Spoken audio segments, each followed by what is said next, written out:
Boa noite para você. Estamos aqui para fazer mais um episódio do podcast DevPro.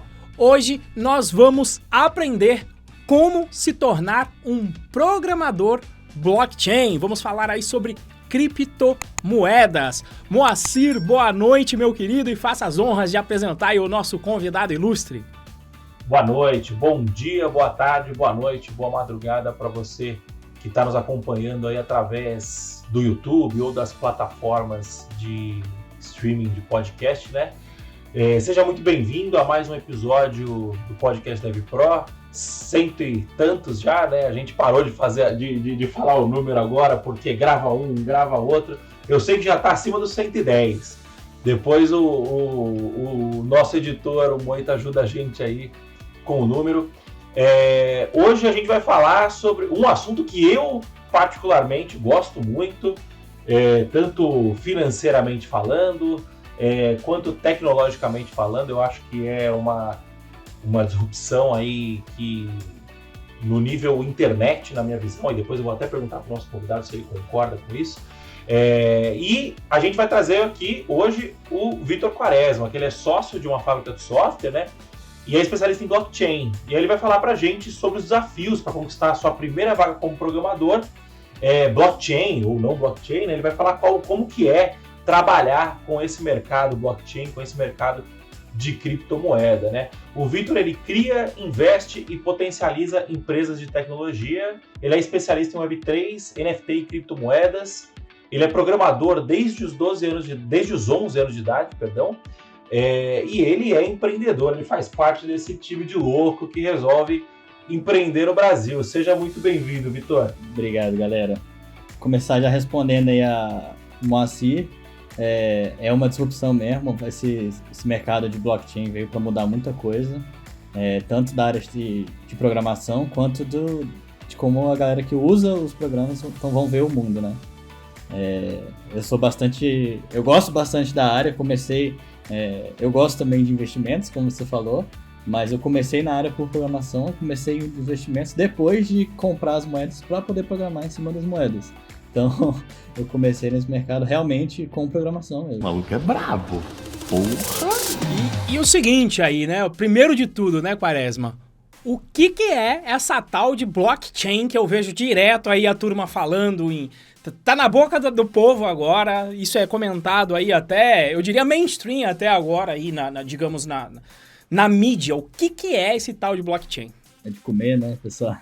Isso, é de comer, onde vive, onde habita essa blockchain aí, né? Show de bola. Cara, vamos lá, vou me alongar aqui na explicação um pouco, se vocês quiserem pode cortar. Blockchain nasceu junto com Bitcoin, né? Bitcoin é a moeda, blockchain é a tecnologia por trás do Bitcoin, que permite que a moeda exista, tá?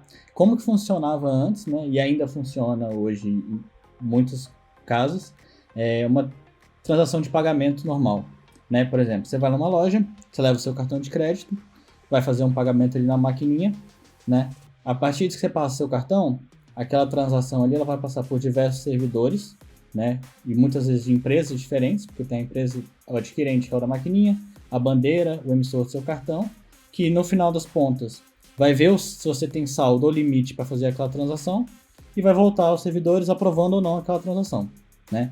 Então, na prática, hoje, no mercado Web 2, digamos assim, ou, enfim, a gente pode nem entrar muito em web, porque é uma transação que você não está usando a web, você está usando a maquininha, às vezes.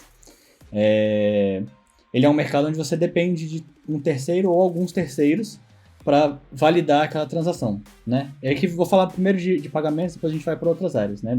Começou com pagamentos. O que isso acontece?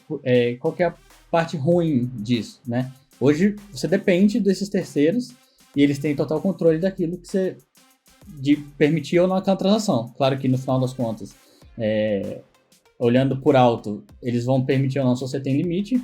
Mas, por exemplo, essa semana mesmo comigo, eu tinha um limite no cartão, tentei fazer uma transação de $100 num site estrangeiro e eles bloquearam a transação mesmo eu tendo limite no cartão.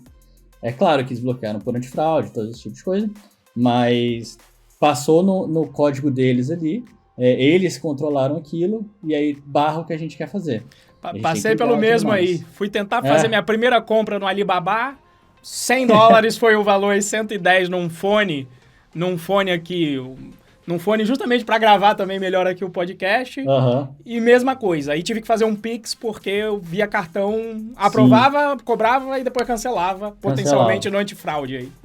E até você resolver isso, você já se estressa. A gente passou pela mesma coisa na Python Pro também quando a gente foi fazer propaganda no TikTok. Ah, verdade. E aí o TikTok não aceitava o cartão e a gente acabou não conseguindo durante muito tempo fazer propaganda no TikTok. Hoje a gente já consegue, mas exatamente pelo mesmo motivo. Eu ligava lá no banco, eu ligava no cartão, os caras falavam, não, foi barrado por segurança. Aí ligava no TikTok, os caras não conseguiam fazer passar. Falava o banco liberar, não liberava. Então tinha esse entrave aí no meio. Show. Aí, beleza. Esse é o mundo como é hoje, como era antes da tecnologia blockchain.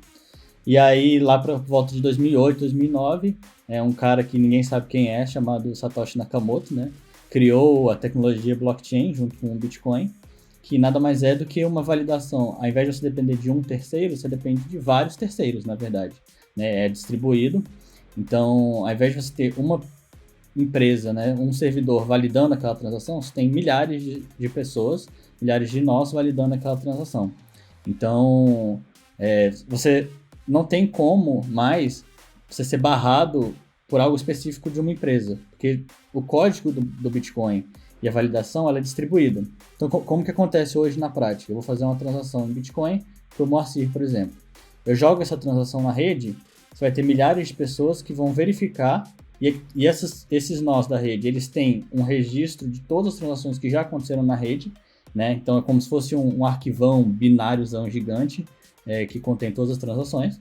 Eles vão criar um novo bloco de transação com a transação, se for válida, né? Se eu tiver saldo para transferir com aquela transação, criar um hash para aquela transação, eu vou entrar isso mais na frente, mas criar um hash para a transação e jogar aquilo na rede.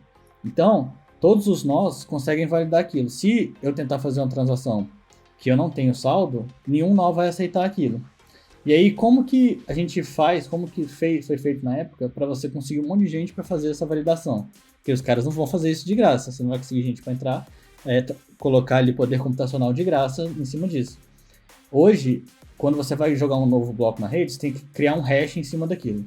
Então, os blocos ficam girando algoritmos de criação de hash, que são propositalmente difíceis de serem conseguidos, porque eles têm que ter um número de zeros antes. Então, por exemplo, você vai gerar um hash, ele é uma string zona aleatória, uma sequência de caracteres aleatória. Se fosse só um zero no começo, a probabilidade de você acertar era 10%. Se fossem 2 zeros, de 1%.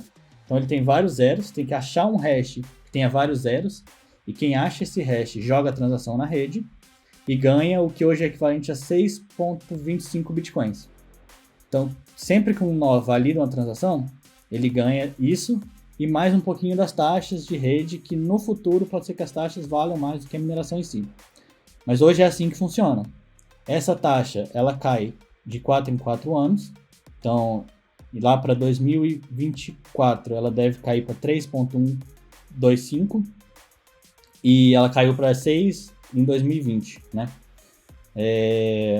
Eu acho que em resumo geral é isso. Esse vezes esse vai dar mais 3bc ao quadrado, mais b a terceira, mais c a terceira, não é verdade? Logo você percebeu que o resultado é zero. Eu acho que eu vou nerdificar aqui, porque eu sou curioso com essas partes. Só para ver se eu entendi que uma vez, né, eu não sou um especialista em criptografia, mas eu entendo só o básico. Como você falou, quanto mais zeros você tem que colocar no hash, mais difícil fica, significa que você tem que gastar mais tempo processando para achar um hash que tenha aquele número de zeros. Exato. E aí, então, hash, explica pro pessoal aí. Hash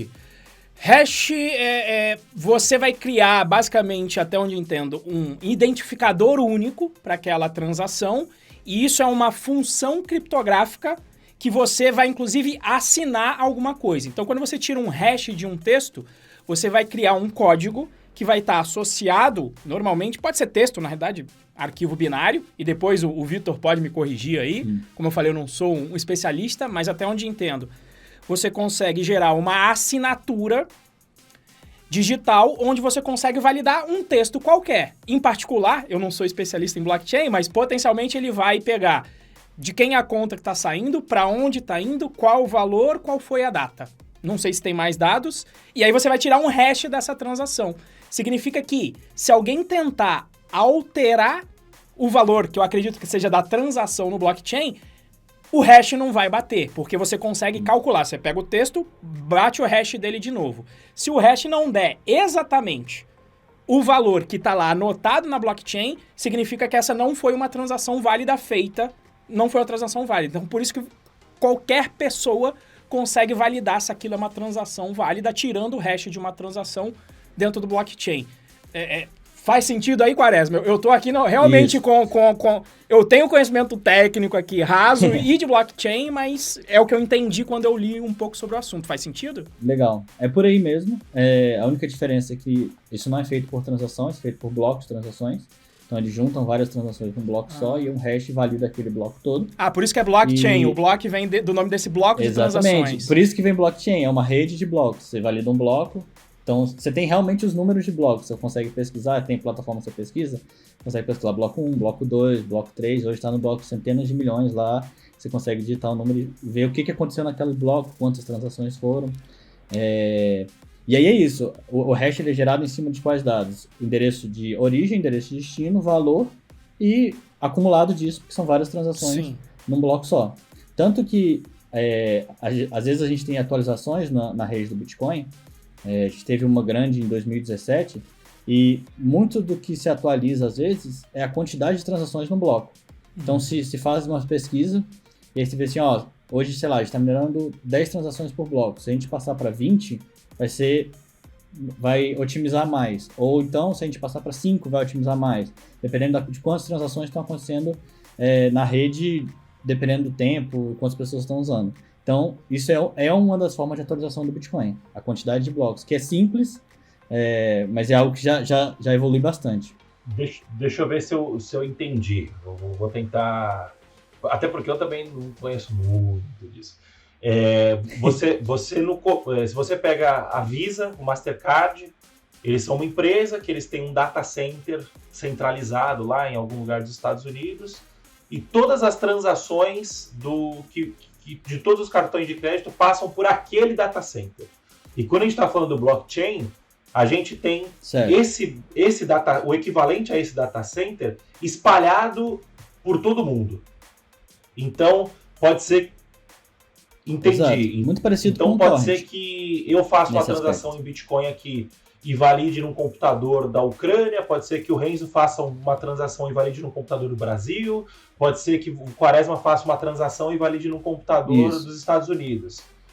Porque é descentralizado. E você tem uma cópia do banco de dados que guarda essas informações das transações em cada computador. E é o fato de você ter essa cópia descentralizada que garante que isso não pode ser, que garante que o blockchain não pode ser alterado por nenhuma pessoa. É isso? Isso, perfeito. Tanto é que, pelas validações de hash, é impossível você alterar uma transação no passado. Se você alterar qualquer transação, por exemplo, vamos supor que a gente esteja no bloco 1 milhão. Se você alterar qualquer transação atrás disso, todos os hashes depois dela vão ser invalidados, porque aquele hash não vai ter conseguido ser gerado. Então, a probabilidade de você conseguir fazer isso teria que trocar metade dos computadores da rede que estão validando estão validando o Bitcoin, por exemplo. Isso eu posso até alterar no meu... Desculpa, eu posso até alterar no meu computador, só que eu não vou conseguir devolver esse dado para a rede. Exato. Isso, né? Uma vez que você joga isso na rede, a rede não vai aceitar aquilo. A rede vai negar aquilo. Entendeu? Ela sabe que é inválido.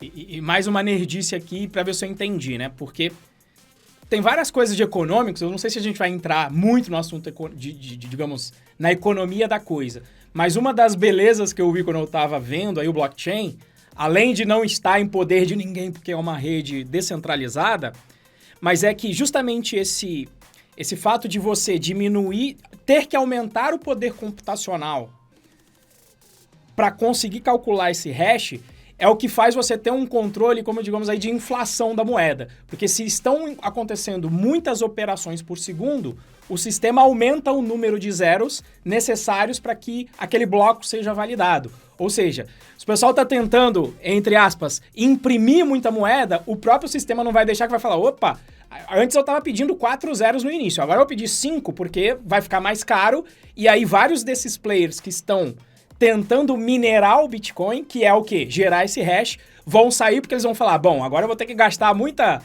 eletricidade, né? E aí financeiramente não vai compensar, então eu vou sair do jogo de mineração de Bitcoin. E aí quando você sai, beleza, agora que saíram vários desses players não estão tendo muitas transações, vamos colocar agora -0 pra gente manter, digamos, essa rede estável, é isso? É isso. O sistema ele acaba se regulando pelo tempo que ele vai demorar para validar uma transação. Se ele vê que está rápido demais, ele consegue aumentar as quantidades de zeros, porque ele sabe que tem muita gente entrando na rede, então tem muita gente minerando, ele consegue aumentar as quantidades de zeros para atrasar a galera que está minerando, né? A gente chama esse algoritmo de proof of work, né? Prova de trabalho. Então é proposital ser difícil de fazer, e é proposital que ele se torne mais difícil com o passar do tempo. E aí, ele se tornando mais difícil, se forem saindo mineradores da rede, ele vai se tornando mais fácil depois para manter ali o tempo de validação do bloco, né? E esses que a gente está falando aí, um computador dos Estados Unidos valida, um computador da Ucrânia valida, isso aí são fazendas de computadores, tá? Hoje em dia é inviável você minerar num computador de casa, assim, tanto que você não consegue baixar, é muito pesado você baixar a rede inteira. Eu já baixei uma vez, fica dias e dias baixando para você baixar todas as transações. Pô, são milhares de transações, milhões de transações, né? E então a galera que minera em casa, só entrando um pouco nesse assunto, é uma galera que se junta a um farm de computadores. Então existe hoje na internet pessoas que se juntam como se você estivesse criando um nó de vários computadores pessoais, e aí esses computadores vão validando, e aí quando esse nó como se fosse um valida data uma transação, ele divide em todos os computadores que estão nesse nó, entendeu? Então, exato, mas então tem duas formas hoje que a galera minera, né? Você tem como criar um data center gigantesco, você ser dono de um nó e você minerar, o que é extremamente caro, ou você entra num farm desse.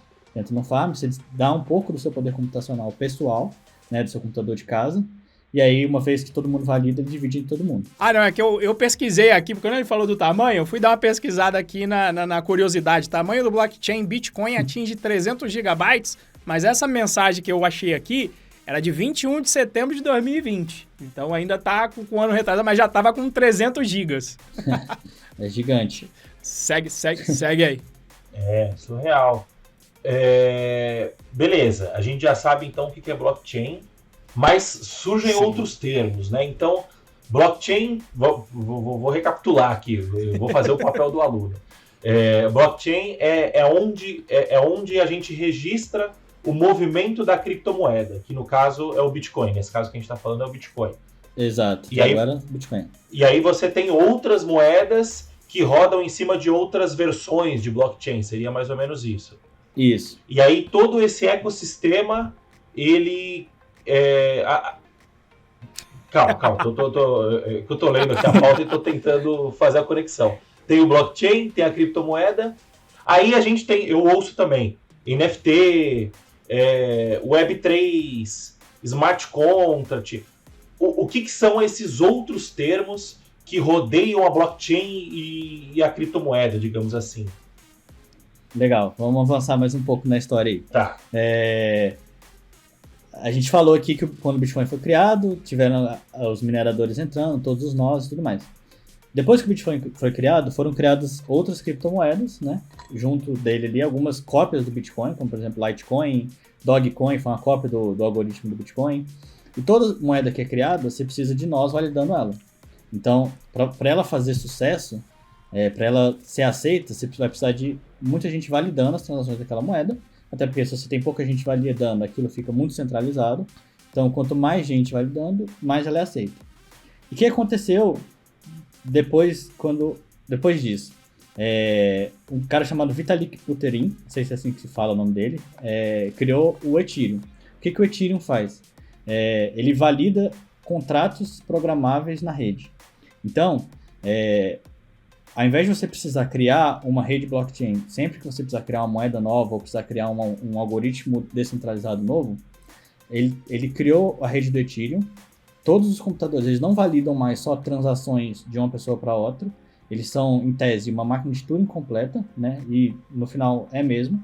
Você consegue criar programas lá dentro, que a gente chama de smart contracts, utilizando a linguagem Solidity. A gente sobe esses programas na rede do Ethereum e automaticamente a gente já tem todos os computadores que estão validando a rede do Ethereum, estão validando todos os smart contracts que a gente está subindo lá dentro. Então, isso facilitou muito a criada de novas moedas, criada de NFTs, criada de muitos algoritmos em rede blockchain. Você não precisa mais fazer com que a rede comece a validar as suas transações. Você está usando uma rede que já valida e você está jogando um contrato lá dentro. Só para ver se eu, de novo, né? Vou fazer sempre o papel aqui do burrão. Eu ouvi falar um pouco do smart contract e eu achei bem legal essa parte de você, ou seja, trazendo até para o português, né? Seria um contrato inteligente que já executa as cláusulas do contrato. Um exemplo simples, que aí eu vou validar com você que é especialista, que o cidadão colocou assim: você poderia, de repente, registrar a sua casa dentro, como um contrato de posse dentro desse blockchain. E aí você poderia fazer um contrato de, olha, o Moacir agora eu vou vender metade da minha casa aqui para o Moacir, e quando eu fizer um contrato de locação com outra pessoa, o Moacir tem direito a metade porque ele comprou metade da casa. Então, na hora que o cliente pagar o aluguel mensal com um valor lá, o Moacir já vai ter direito a 50% porque está escrito no contrato. E aí não tem nem como eu desfazer isso. É do tipo, sim, caiu a grana, 50% vai para mim, 50% vai para o Moacir, e eu não preciso, né, brigar com o Moacir na justiça para dividir esse valor, porque o próprio smart contract já fez a divisão. Faz sentido? Daria para fazer isso na rede? Sim, faz sentido. Uma vez que a gente tem agora programando em cima do Solidity, né? Você consegue fazer qualquer coisa ali dentro. Programação, você faz tudo. Você pode criar... sei lá, essas possibilidades são praticamente infinitas aí, né? Você pode criar NFT, você pode criar o contrato do jeito que você quiser. E o que é uma parada muito legal ali em cima, né? Às vezes a gente gosta de usar coisas open source porque a gente gosta de ver o código que está lá dentro. Mas aquele código pode mudar, né? Você está usando uma biblioteca open source, ele pode subir uma nova versão e essa nova versão não é compatível com algo que você já está usando e aí você tem que se adaptar ou trocar de biblioteca, enfim. No Solidity, não. Uma vez que o contrato subiu na rede, ele nunca mais pode ser alterado. Isso te dá uma garantia absurda. Porque, por exemplo, você está jogando algum jogo que é na blockchain. Se você sabe como o jogo funciona, aquele jogo não vai mudar, né? Tanto que o Vitalik fala que uma das coisas que impulsionou ele a criar essa rede foi jogo. Ele jogava World of Warcraft, vocês já ouviram essa história, e uma vez mudaram a mecânica do jogo do World of Warcraft e que, enfim, piorou pra caramba o jeito que ele jogava. Com o Smart Contract isso é impossível, né? Uma vez você tem um contrato lá rodando, você não consegue alterar aquele contrato. É até difícil, às vezes, a galera que já está acostumada com programação, está acostumada a subir novas versões de código, subir um novo código é subir um novo contrato totalmente diferente. Aquele contrato antigo, ele continua na rede rodando. Então, se você criou lá dentro um contrato de locação, igual você falou, e você jogou lá dentro, na prática, você vai jogar os endereços, né? O seu endereço, o endereço do Moacir, a não ser que você tenha programado algo para alterar esses endereços, eles nunca vão ser alterados, entendeu? Então, ele te dá... Se você não programar nada para alterar esse endereço, ele vai dar uma confiança para você e para o Moacir que aquilo vai sempre funcionar da forma que foi programado inicialmente. Ou seja, podemos matar os cartórios? Podemos. É uma batalha, mas podemos. Inclusive, não tem muito a ver isso, eu estava vendo um canal no YouTube de um cara muito bom, que é o Ancapsur, eu não lembro o nome dele, é Peter... É o dele mesmo que eu peguei o negócio do aluguel. Eu acho que eu vi o do Flow com ele. Vou procurar aqui. E ele fala, né, que ele é um anarcocapitalista e ele acredita que o Estado vai deixar de existir não por meio de revolução, mas por meio da tecnologia. E ele vai dando vários exemplos de como o cidadão, com o passar do tempo, vem usando cada vez menos o Estado, sim, né? E esse é um exemplo claro de tipo... isso já deve existir, eu imagino, mas não deve ter uma adoção popular ainda. Não conheço, nunca ouvi falar de nenhum lugar que tenha essa adoção popular de você ter um cartório na blockchain, você matar o serviço do cartório, principalmente para casa, né? Mas é justamente essa parada de você não precisar de um terceiro para intermediar uma transação entre dois seres humanos, né? Entre duas partes, né? Então você tem, sei lá, o blockchain e o Bitcoin. Eu dou R$1 para o Renzo, vamos supor aqui, e aí o blockchain valida isso, né? Ele fala, olha, no dia 8/3, o Moacir deu R$1 para o Renzo, ele transferiu R$1 para o Renzo. Então, o Renzo tem esse valor, né? Até porque não existe blockchain, não existe a moeda blockchain física, né? A nota do blockchain, perdão, do Bitcoin. Isso é virtual, então o que está escrito ali é tipo um livro de história, né? O que está escrito ali é a verdade. Quando a gente vem pro Ethereum, o que ele está falando é: o Moacir deu R$1 o Moacir transferiu a casa dele para o Renzo, e se o Renzo alugar essa casa, toda vez que o Renzo for receber o aluguel, o Moacir tem direito a tanto. Isso é um contrato. Eu vou lá, eu aperto a mão do Renzo digitalmente, né? Os dois assinam um contrato, e aí a partir do momento que esse contrato for executado, que o pagamento for feito via a blockchain da Ethereum, né? O dinheiro vai cair na minha conta automaticamente. É isso? Expliquei, entendi bem? Entendeu bem. Levando um pouco o que você falou aí de que o Estado vai acabar morrendo por conta da tecnologia, a gente tem recentemente casos muito interessantes disso, né? A Rússia agora saiu do SWIFT. Explica tem pro muita pessoal gente que transacionava com a Rússia que está passando a transacionar com criptomoedas. Não é aquela casa de carne que vende. SWIFT como é que eu posso dizer? Uma plataforma. É uma programação iOS. Um sistema onde os bancos conseguem transacionar entre si pelos países, né? Então, como é que você faz para levar dinheiro do Brasil para os Estados Unidos, né? Você não tem um banco daqui para lá direto, você tem que passar pelo SWIFT, você sai do seu banco daqui, passa pelo SWIFT, chega no banco lá, quando você faz um wire transfer, por exemplo. Então, uma vez que a Rússia saiu do SWIFT, ela não tem mais como receber dinheiro pelo SWIFT, né? Não tem países como receber fora dólar dali, né? De qualquer banco, seja fora da Rússia, não tem mais como receber dinheiro pelo SWIFT. Não tem como receber dólar. Então, a gente viu aí que ações de bancos na Rússia caíram bastante. Gente que trabalhava com YouTube, TikTok lá na Rússia, acabou perdendo dinheiro, porque de um dia para o outro não tinha mais como receber dinheiro. E aí a gente vê que muita gente que precisava mandar dinheiro para lá, tá mandando com criptomoedas. Como é que você vai transacionar com um país onde você não consegue mandar dinheiro usando o seu banco? Ou você vai trocar commodities para quem mora ali e tem empresa que faz aquela transação ali perto, manda ouro, ou você vai mandar com Bitcoin. Eu conheço gente que está fazendo isso. Tem família lá na Rússia, manda em Bitcoin para lá e a galera vai, de alguma forma, saca lá, né? Porque as corretoras ainda estão funcionando lá. Tem corretoras lá funcionando. E você não precisa estar na mesma corretora da pessoa daqui. Você manda para a carteira da pessoa lá, a pessoa lá manda para a corretora que ela quiser. É só ela ter internet. Ou não quer mandar para uma corretora também, você chega num outro russo lá e fala assim, mando para tua carteira, tu me dá em dinheiro aqui. Os caras não... Beleza, funciona perfeitamente. Para blockchain não existe fronteira, né? Não existe país, não existe nada. É simplesmente eu e você, né? São dois pares, né? É o que você falou, peer-to-peer, né? Par de um par até o outro par, né? Acho que seria essa a tradução. Você tendo internet, você já consegue usar, você não consegue bloquear, né? E como é descentralizado, é muito difícil bloquear o país de usar aquela tecnologia, né? Porque, por exemplo, você pode... No Brasil já aconteceu isso, bloquear o WhatsApp. Como é que você faz para bloquear o WhatsApp? Você bloqueia o acesso pelas operadoras para acessar o DNS do WhatsApp.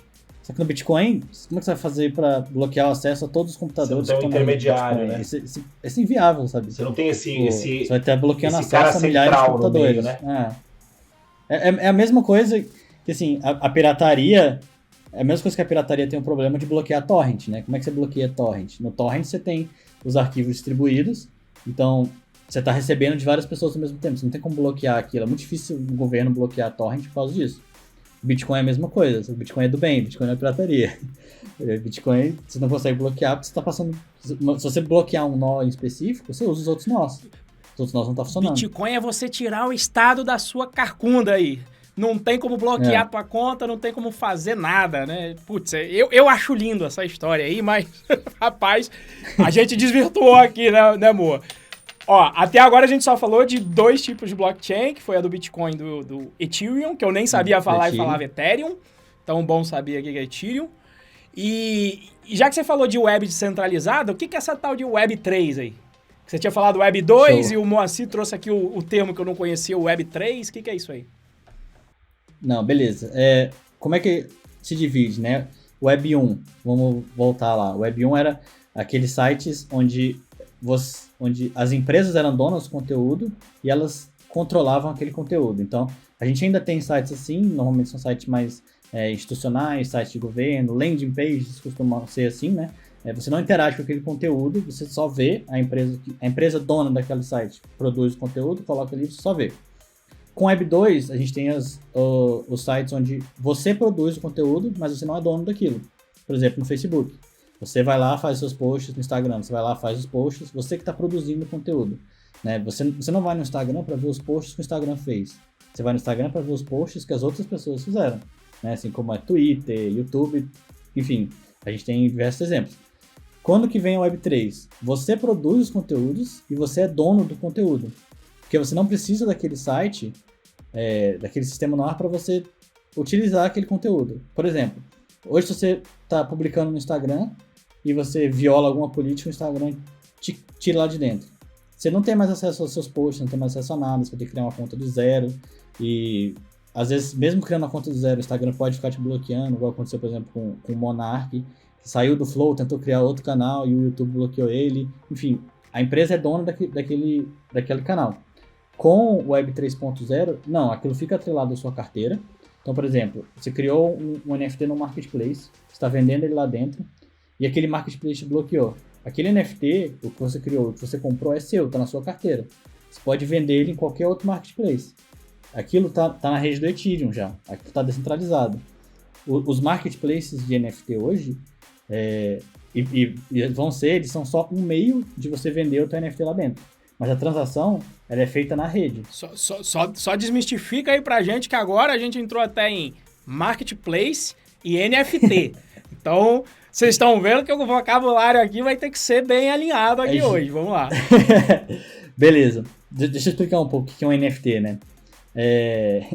A gente falou um pouco do Ethereum, que te possibilitou criar novas moedas lá dentro, né? Onde você programava uma moeda dentro do contrato, você dizia quantas moedas tem, você podia emitir ou não novas moedas lá dentro, enfim, você conseguia criar moedas dentro do Ethereum e já estava tudo ok. Aí o que surgiu depois, né? O que acontece quando você cria uma moeda que é única?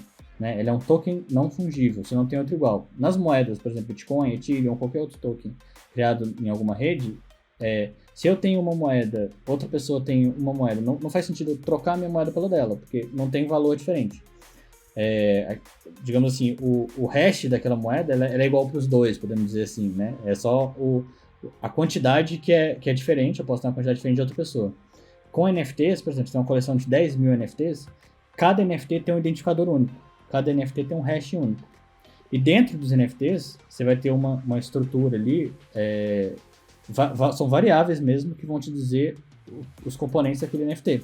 Então, por exemplo, os mais comuns são um URL para uma imagem, né, que é o que a gente mais vê, que é uma imagenzinha. Pode ser uma URL para um vídeo, ou os dois, ou uma URL para um som, ou alguns NFTs, principalmente NFTs de jogos, tem dentro do NFT características referentes ao jogo. Por exemplo, um NFT de uma espada. Você vai ter lá a quantidade de dano que aquela espada dá, quantidade de velocidade que aquela espada tem.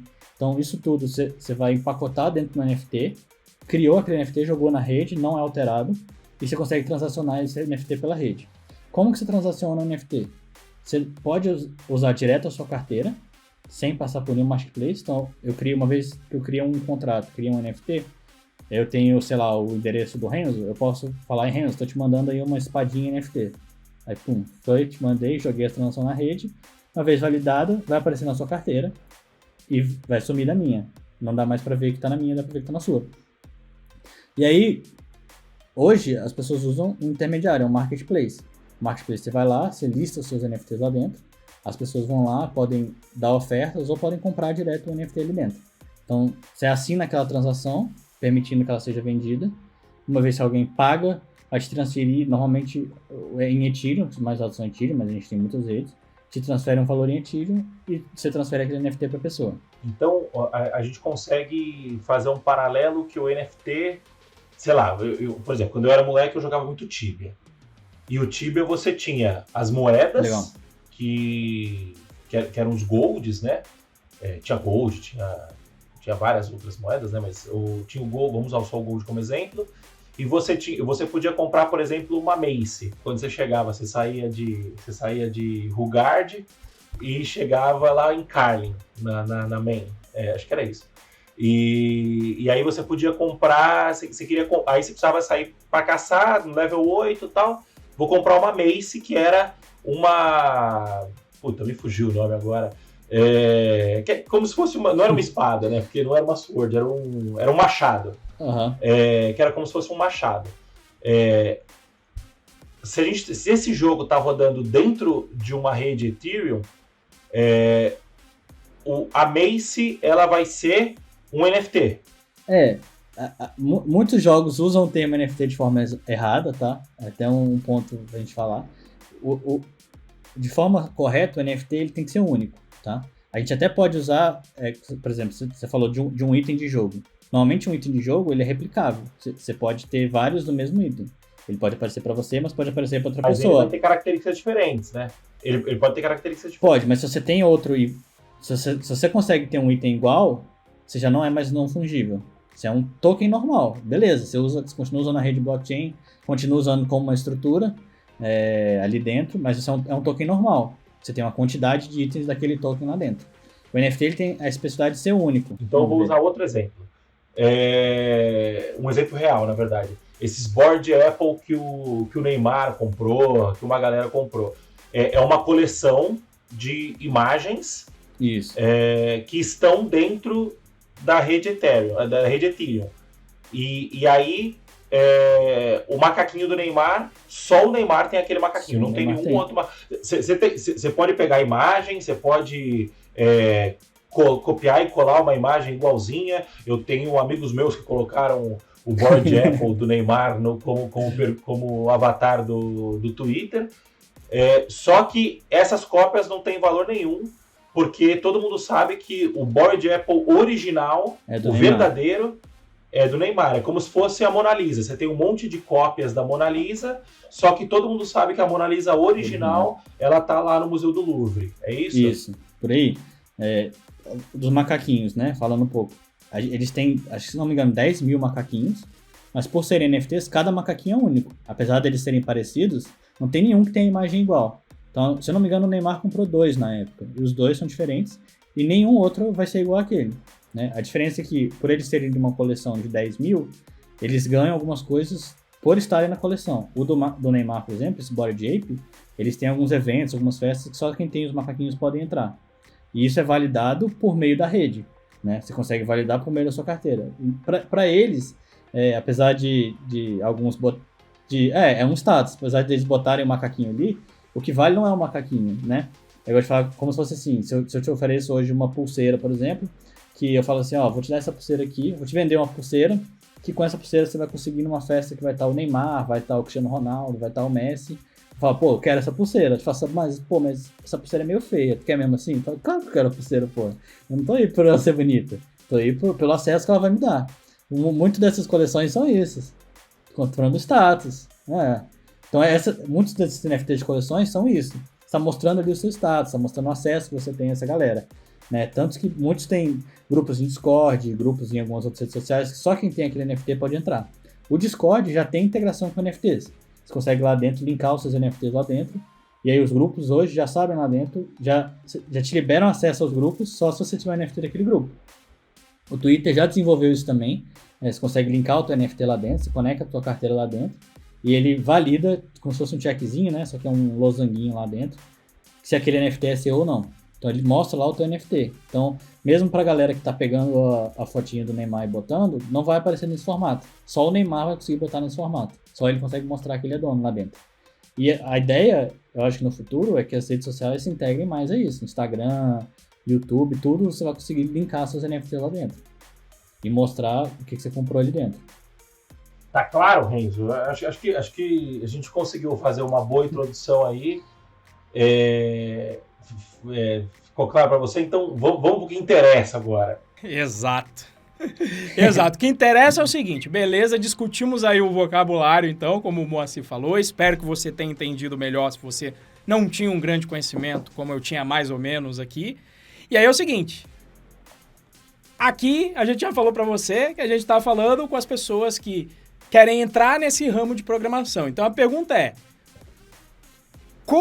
como é que eu me torno esse tal de programador blockchain? E aí a minha pergunta é até o que é um programador blockchain, né? E se é possível, de repente, você conquistar a sua primeira vaga, que é o que a gente oferece como maior valor do nosso curso, se é possível conquistar a primeira vaga como um programador blockchain. Acho que é desmistificar aí onde está a programação nesse tal do blockchain, onde é que estão as oportunidades de trabalho aí. Legal. Bom, tem duas partes assim que são importantes serem faladas. A primeira é, já na web normal que a gente já conhece, se integrar com a rede blockchain. Né? Você pode se integrar hoje com a rede do Bitcoin, pode se integrar com a rede do Ethereum. Tem diversos produtos feitos em cima dessas redes que não efetivamente fazem transações na rede blockchain. Como, por exemplo, eu falei no começo, a rede blockchain do Bitcoin, do Ethereum, ela é gigante, né? O Renzo olhou aí, são 300 gigas. E são 300 gigas de como se fosse um arquivo binário gigantezão. Então a gente tem hoje, por exemplo, os scanners de blockchain, onde a galera baixa essa rede e fica só usando em cima dela, fazer query ali dentro. Você vê, eu quero pesquisar tal endereço, quais as transações que o endereço fez. Você vai fazer buscas ali dentro, vai baixar tudo e fazer buscas. Você não está efetivamente jogando transações na blockchain. Então, esse é o primeiro ponto, você tem que estudar. Normalmente, a maioria que usa isso usa em JavaScript, tem o Web3.js, dá uma estudada nos plugins do MetaMask, integração com Web3.js, isso aí você já consegue pegar facilmente, assim, se você já sabe HTML, já sabe React, sabe Vue, sabe Angular, integrar no seu site hoje com o plugin do MetaMask, usando o Web3 para integrar com essas redes. Esse é o primeiro ponto. O segundo ponto é as transações em blockchain em si. Você vai precisar estudar normalmente Solidity ou alguma outra linguagem que se você cria smart contracts. A Solana tem a sua própria, por exemplo, mas a Solidity é usada por várias. O Ethereum, Binance Smart Chain, Polygon, Avalanche, muitas foram criadas em cima do Solidity, até para reaproveitar. É muito parecido com JavaScript. Tem um canal que eu gosto muito, que é o canal do Open Zeppelin. Ele é um canal em inglês, mas ele ensina muito isso.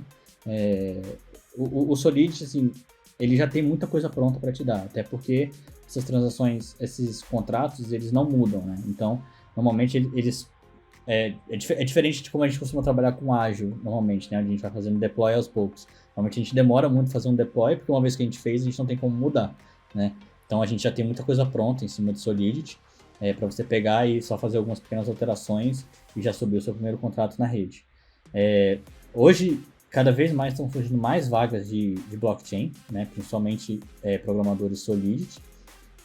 Dificilmente você vai conseguir uma vaga só de Solidity, porque normalmente você vai precisar saber pelo menos um front-end ali para conseguir se comunicar com o seu contrato, que a comunicação é feita por algum plugin, normalmente é o MetaMask.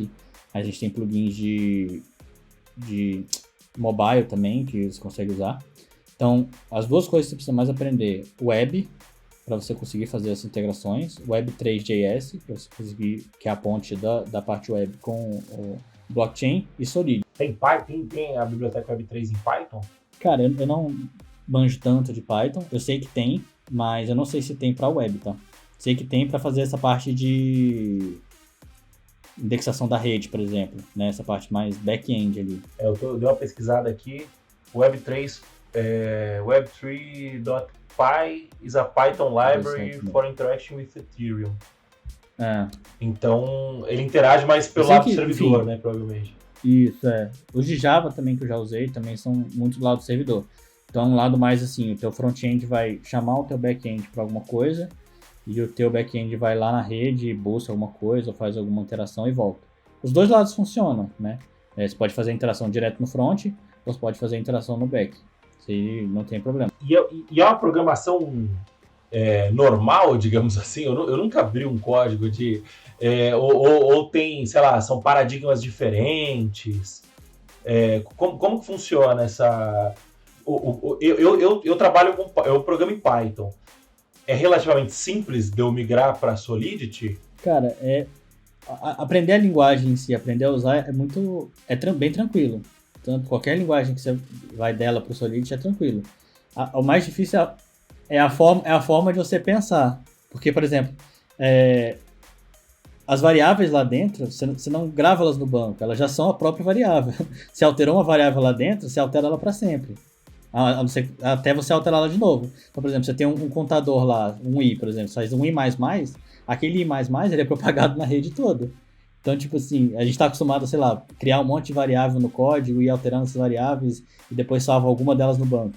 Em Solidity, se você cria uma variável que ela é storage, que eles chamam, uma vez que você alterou aquela variável, ela automaticamente já altera para sempre, né? Você tem até como criar funções que são funções que não alteram nada, né? Normalmente porque você pode perguntar assim, pô, mas se tudo é pago, como que eu faço para ver o NFT que alguém tem? Eu vou ter que pagar para ver o NFT que alguém tem, porque eu vou ter que fazer uma interação no Ethereum? Não. Tem funções que são gratuitas lá dentro, que elas não alteram nada lá dentro, elas podem ser gratuitas. Você tem que expor ela como gratuita, enfim, como public, como externo, enfim, tem as formas de expor lá. Se você não alterar nada lá dentro, ela pode ser gratuita, né? Então você consegue, mas tem que criar as variáveis para elas serem não alteráveis. Se eu criar uma variável lá dentro e você altera, já é automático, entendeu? Essa forma de pensar é que é diferente, né? Fora essa forma de pensar, é a forma de pensar de deploy, né? Que uma vez você fez um deploy daquilo, por exemplo, você tem o seu site. Normalmente, como é que funciona? Você vai ter o seu site chamando um smart contract. E você chama, é parecido com chamar uma API REST, tá? Você vai fazer uma chamada ali, vai botar o endereço do seu contrato, vai passar o endereço, a função e as variáveis e chama e retorna uma coisa para você. Então, a forma de chamar é tranquilo. Só que você não consegue ficar fazendo deploy do mesmo contrato, entendeu? Então, você tem que ter um mecanismo de controlar isso. Por exemplo, você fez um deploy do contrato, seu site está usando aquele contrato por algum tempo, você precisa subir uma versão para fazer uma atualização. De alguma forma, seu site vai ter que suportar aqueles dois contratos, ou você vai ter que migrar os dados de um contrato para o outro, entendeu? Essa forma de pensar que é um pouco diferente. Mas você começar a programar em Ethereum é bem tranquilo, é muito fácil. Aí, a gente que é tarado por CI/CD, por exemplo. Já era, né? Eu tava dando uma olhada aqui, até pesquisando um exemplo de contrato escrito aqui, dei uma olhada aqui numa função sendCoin, qual seria o código para mandar, né, um balanço de um canto para outro, recebendo aqui o endereço de quem está, o enviador e quem está recebendo, e qual é o valor, né? Então, é bem curioso aí, né? E aí você tem um conceito quase de uma imutabilidade estilo programação funcional aí, meu querido. Não tem alteração e todo mundo vai saber qual é o histórico de alteração da tua variável, porque já vai estar lá especificamente. É bem doido. Sim. E normalmente isso é bem público, assim, né? Você consegue ver o código mesmo como se fosse um open source na rede, né? Então, alguém que vai usar outro contrato vai saber exatamente o que o contrato está fazendo lá dentro. Surreal, né? Pra mim deu pra tangibilizar ali o aluguel, né? Se aluguel recebido, já tem um endereço aqui chumbado na variável que é do Moacir. Então, toda vez que for executada a função pagar aluguel pelo inquilino X, qualquer que seja, ele tem que dividir isso, ter um split aqui de acordo com as regras do contrato, que você e eu conseguimos auditar e ninguém vai alterar aquele contrato. Então, de novo, eu tô querendo matar todo mundo aí de repente dá pra matar quase o serviço do advogado, pelo menos do ponto de vista do contratual aí. Não tem mais treta com o advogado também. Não é mais um advogado, é um programador agora, né? Porque o cara, ao invés dele escrever o contrato, ele tem que programar o contrato, né? E auditar, realmente, você comprou 50%, se você comprar 50%, ele vai te pagar 50% do valor do aluguel aqui. Real. Quaresma, você falou que tá crescendo esse número de vagas, né? No Brasil tem vaga ou... Assim, obviamente que no exterior vai ter muito mais, né? Até porque, por questões de tamanho, né? O Brasil é desse tamanho e o mundo...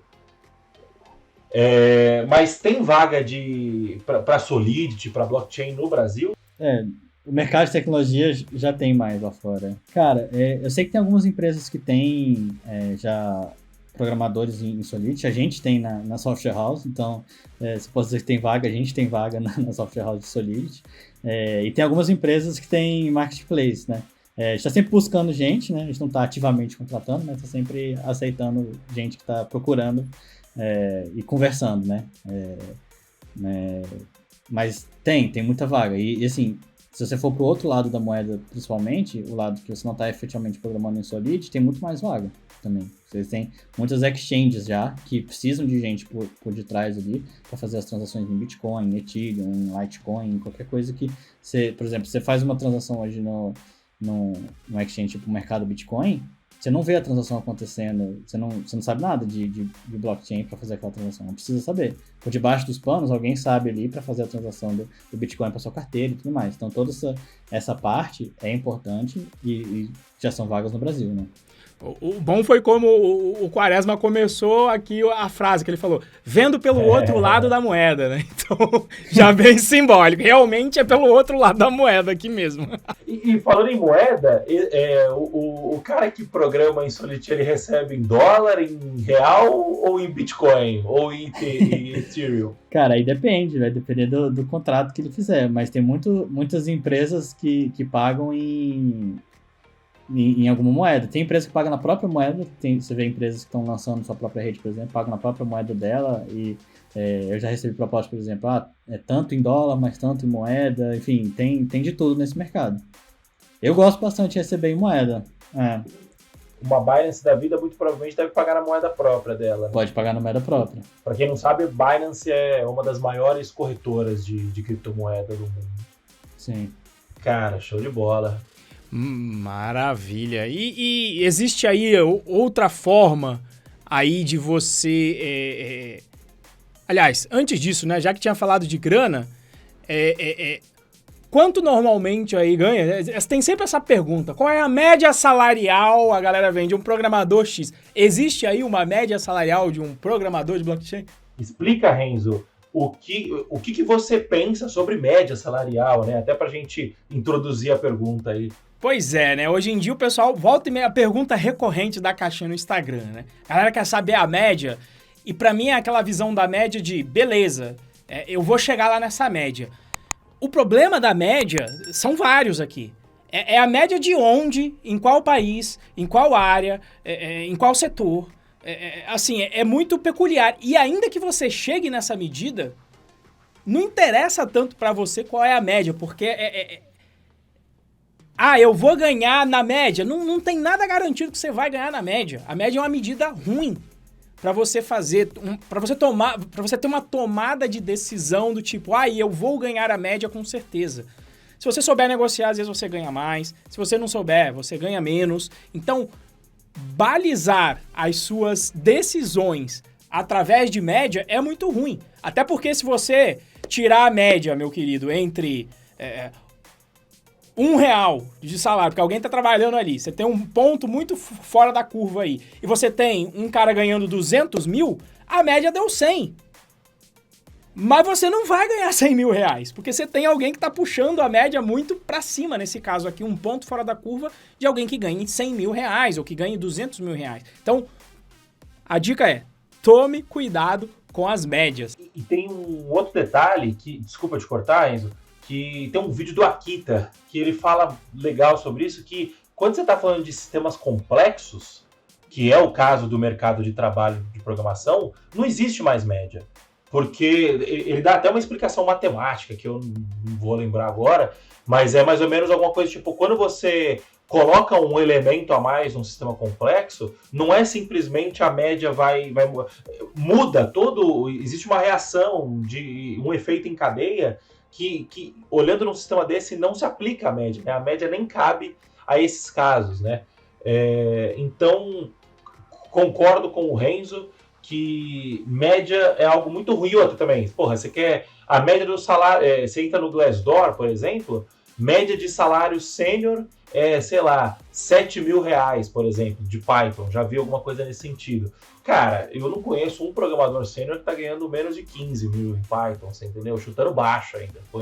Tem amigo meu que tá tirando 60 mil por mês trabalhando pra gringa. Então esse lance de média é muito ruim. Mas desculpa, Renzo, continua a sua pergunta aí. Não, acho que é isso. Um exemplo simples é, cara, você tá procurando gente, você tem um sênior aqui, ou, por exemplo, você entupiu o seu time de programador júnior. Mesmo que alguém queira ganhar metade dentro desse time, o pessoal fala, olha, eu não vou contratar porque agora eu tô com muita gente júnior, eu preciso crescer essas pessoas antes de pagar. Então, tem várias relações aí nesse mercado que pra mim não faz sentido. O que faz sentido é você colocar o dedinho lá pra você conseguir descobrir quanto é que pagam pra você. É só essa a medida aqui, né? Quanto é que pagam pra você. Mas, de toda forma, como sempre me perguntam, e eu mando Glassdoor, mando etc., vamos passar o problema agora do programador blockchain pro Quaresma. Tem aí alguma média que você mais ou menos... Ou então, quanto que o pessoal costuma pagar nessas vagas? É difícil falar média, aí vocês já explicaram tudo que precisava de porque é difícil falar média, né? Mas eu já vi bastante vaga de pagando 5, 6 mil dólares por mês. Já vi vaga pagando 20 mil dólares por mês, mas eram vagas, tipo, liderando uma equipe, por exemplo, um projeto novo em blockchain. Então, é um cara que tem que ser bem sênior. E já vi vagas bem júnior também, que eu acho que é o que vai começar a acontecer agora no mercado, né? Como é um mercado que está surgindo muito produto, normalmente quando se surge um produto, a galera procura alguém sênior para saber desenvolver aquele produto e começa a procurar gente júnior para aprender junto com aquele sênior para crescer. Então já vi vagas de 3, 4 mil para a galera que é júnior, ainda está aprendendo smart contracts. Então é aquele cara que dificilmente vai fazer um deploy numa rede que a gente chama de mainnet, né? A rede principal. Né, que a gente tem, o Ethereum tem a mainnet, tem as redes de teste, né, eles têm as redes, então normalmente é um cara que vai fazer um contrato, jogar na rede de teste, vai testar ali e depois vai jogar para um sênior, então você consegue achar esse tipo de vaga, mas como é um mercado que está em muito crescimento, eu já vi vaga de 20 mil dólares lá fora, gigante, é um mercado potencial absurdo. A impressão que eu tenho é que é um mercado que paga mais do que um mercado tradicional Sim. de programação, digamos que assim. Né? É um mercado mais suscetível à falha também. Tipo, se você sobe errado alguma coisa no programa tradicional, você consegue voltar uma versão, por exemplo. Em Smart Contract, não. Se uma vez você subiu errado, já subiu tudo, entendeu? A responsabilidade é muito maior. Então, tem muito teste antes, entendeu? Normalmente você vai testar numa rede no teu computador, depois vai testar numa rede distribuída local ali entre os teus funcionários, depois subir numa rede de teste pública, depois sim subir numa rede mainnet, que a gente chama. Então é muito, tipo assim, você não pode errar, entendeu? Olha aí, Moa, olha aí, pode ser que tenha TDD, desenvolvimento orientado a testes no blockchain, ó. Já tem AmbiDev, pelo jeito aí, ambiente local, AmbiDev, AmbiDiomolog, de repente já dá pra enfiar uns testes automáticos aí junto. Já tem, pô. Já tem muito framework de teste em cima do smart contract já. Não, mas é aquele negócio, né? Como a gente está falando de um pouco de economia aqui também, né? É o risco e retorno, né? Eu estou lendo um livro, inclusive, terminei de ler, na verdade, chama O Almanaque do Naval, que é o Naval Ravikant, não lembro o sobrenome dele. Ele é um investidor do Vale do Silício, bom, né? Acho que deve ser bi acho que não, mas centenas de milhões de dólares ele provavelmente tem. E ele fez um almanaque, assim, que ele fala sobre riqueza, sobre saúde, sobre filosofia. Bem legal o livro, eu recomendo fortemente para todo mundo que estiver ouvindo. E ele fala que a fórmula da riqueza é você assumir risco e se alavancar com esse risco, né? Então, quanto mais risco você assume, maior o retorno que você tem sobre esse risco. E como que você mitiga esse risco? Estudando, tendo responsabilidade como trabalhar, né? Mas basicamente, quem tá, sei lá, se você virar para mim, eu sou um cara conservador, você virar para mim e falar assim, olha, você não pode fazer um deploy errado aqui, eu vou falar, puta, eu não posso fazer um deploy errado aqui, então se eu fizer vai dar merda, né? Ou seja, é um risco grande. Para você lidar com esse risco grande, você precisa ter uma responsabilidade grande, né? E aí, pelo risco grande, o salário é maior. Foi o que você falou. O pessoal tá pagando mais porque você não pode errar. Você entendeu? Você não pode fazer enfim, você não pode errar, né? E aproveitando esse gancho, eu sei que existem pessoas que vivem de encontrar falhas em contratos em smart contracts para poder hackear não sei se é esse o termo, né? Para poder hackear esse smart contract e poder sacar o dinheiro que tiver, o Ethereum que tiver lá, é isso? O OpenSea teve uma falha dessas há uns tempos atrás, que, bom, voltando para como foi feita a falha, né? Quando eu vou vender um NFT, eu assino que eu estou vendendo aquilo por um valor, e alguém vai e paga, usa aquela minha assinatura para vender. E aí, mas eu posso vender por 1 Ethereum agora, daqui a alguns meses tem outra pessoa vendendo por 100 Ethereum, por exemplo. E o que esses caras pegaram? Conseguiram pegar, tinha uma falha no contrato que não estava validando direito essa assinatura, conseguiram pegar as primeiras assinaturas que estavam vendendo por 1 Ethereum e pegar aqueles NFTs de macaquinho, que estavam já por 100, 200 Ethereum, e comprar por 1 Ethereum para eles. Foram lá atrás, pegaram as assinaturas das primeiras pessoas, e foi, tipo assim, na época foi fácil, porque aquilo existia um histórico de transações dentro do NFT. Então o cara ia lá, pegava a transação, aí pegava aquele resto de transação, jogava na rede, via todas as informações daquilo, e aí tinha tudo lá na rede. E aí o OpenSea tirou essas informações de histórico lá de dentro, tirou essas assinaturas, mas quanto que vale isso? Pô, o cara foi lá, roubou vários macaquinhos que valem milhões, né? Então, o cara faz sentido esse cara ser pago bem, um cara que evita isso, né? Tipo assim, pra empresa, o que é melhor? Pagar $5 mil pra um cara que vai fazer isso ou 20 mil pra um cara que não vai fazer isso? Pra empresa, 20 mil vale muito mais. Mas ainda assim, eu acho que ainda é um mercado muito suscetível de segurança, assim, porque como é um mercado muito novo, você vê, o OpenSea é o maior marketplace que tem, e é uma falha muito simples, se você parar pra pensar. Mas por que é uma falha muito simples? Porque a gente, no mercado tradicional, já está acostumado, a gente já estuda na faculdade as tentativas de invasão, já sabe, tem essa tentativa, você se protege desse jeito. No blockchain você não tem, você não sabe como a galera vai tentar invadir ainda, né? É muito, muito novo, é muito, sei lá, é difícil você se proteger de uma parada que você ainda está crescendo no termo de desenvolvimento, ainda não tem...